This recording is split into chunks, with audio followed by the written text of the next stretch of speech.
미라클 모닝 애청자 여러분 안녕하십니까? 2012년도인가 방영되었던 각시탈이라는 드라마가 있었습니다. 1930년도 배경으로 우리나라가 일본의 식민지 아래에 있었던 이야기입니다.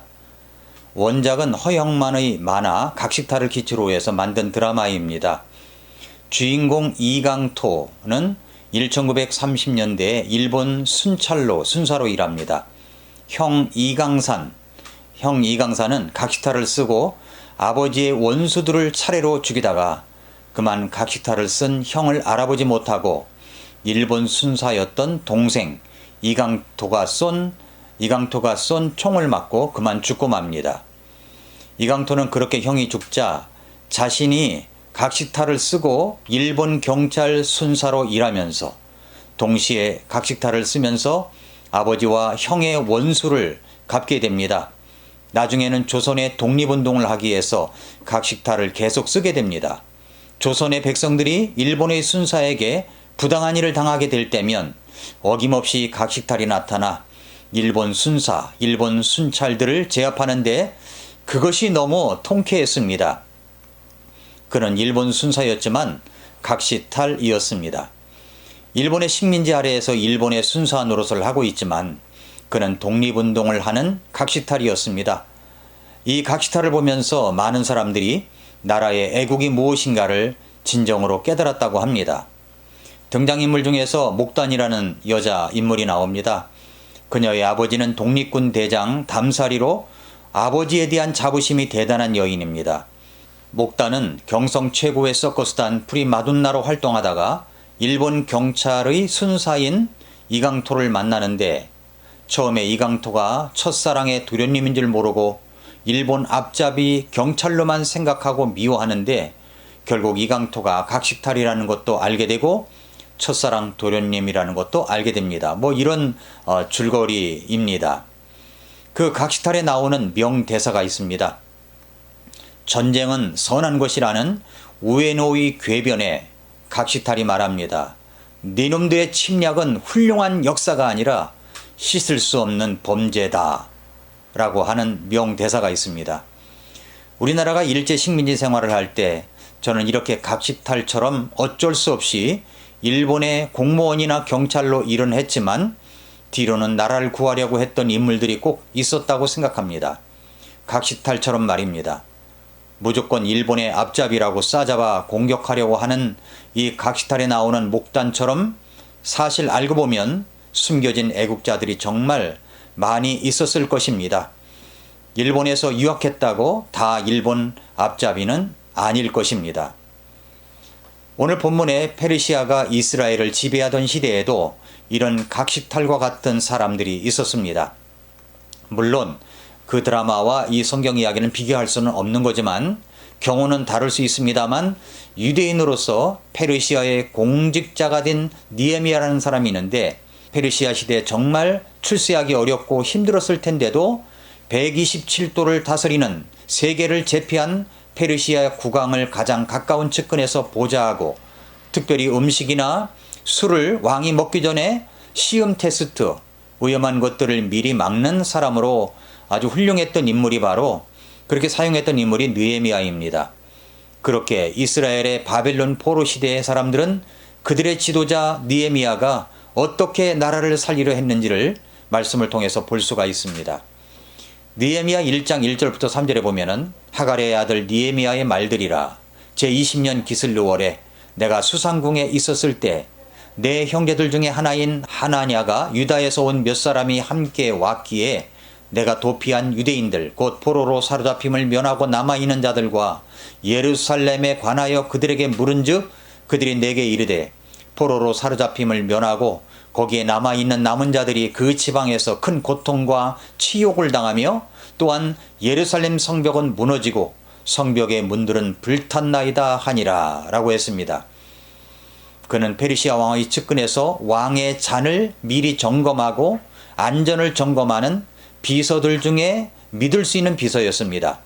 그런데 그렇게 출세한 느헤미야가 늘 관심과 애정을 갖고 있는 것이 하나 있었습니다. 그것은 바로 고국 이스라엘에 대한 것이었습니다.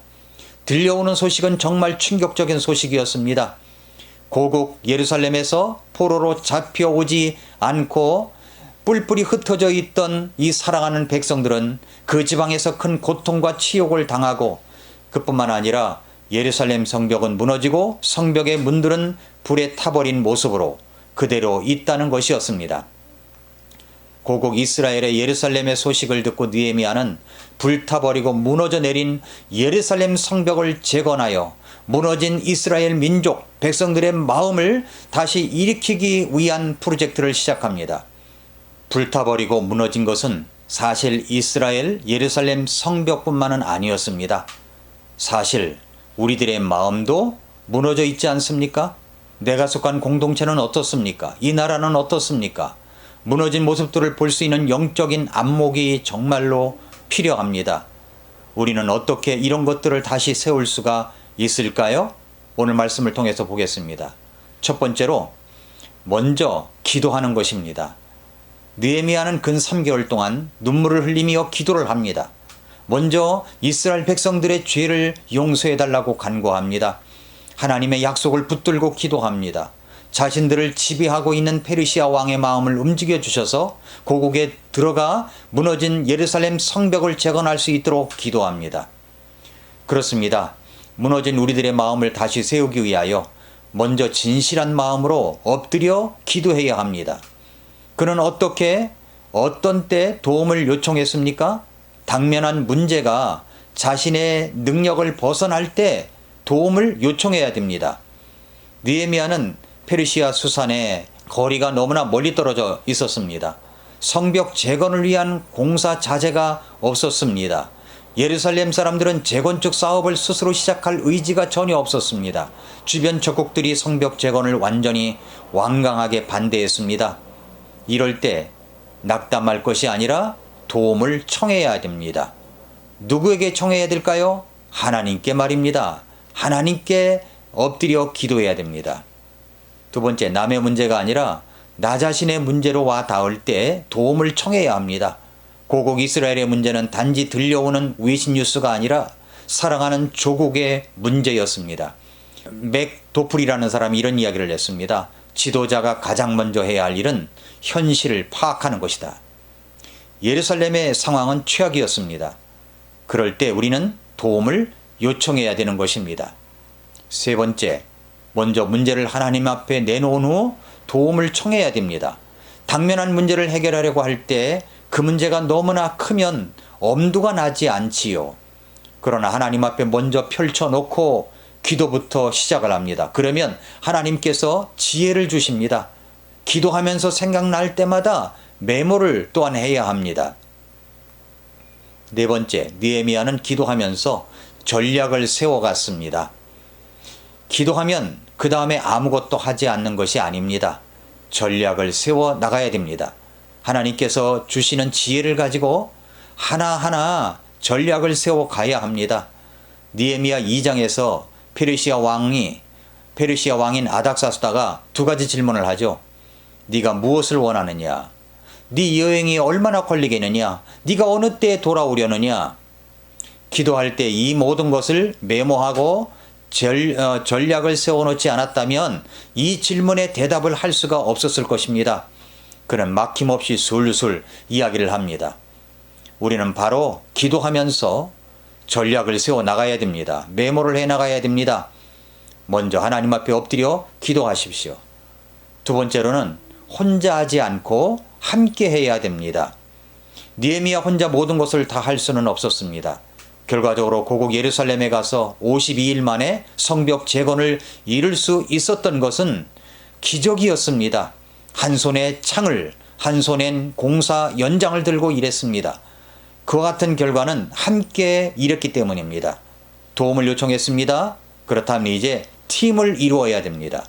콜라보레이션, 함께 해야 할 사람들에게 동기부여를 하고 무너진 성벽을 재건하는 일을 시작해야 됩니다. 느헤미야는 그렇게 했습니다.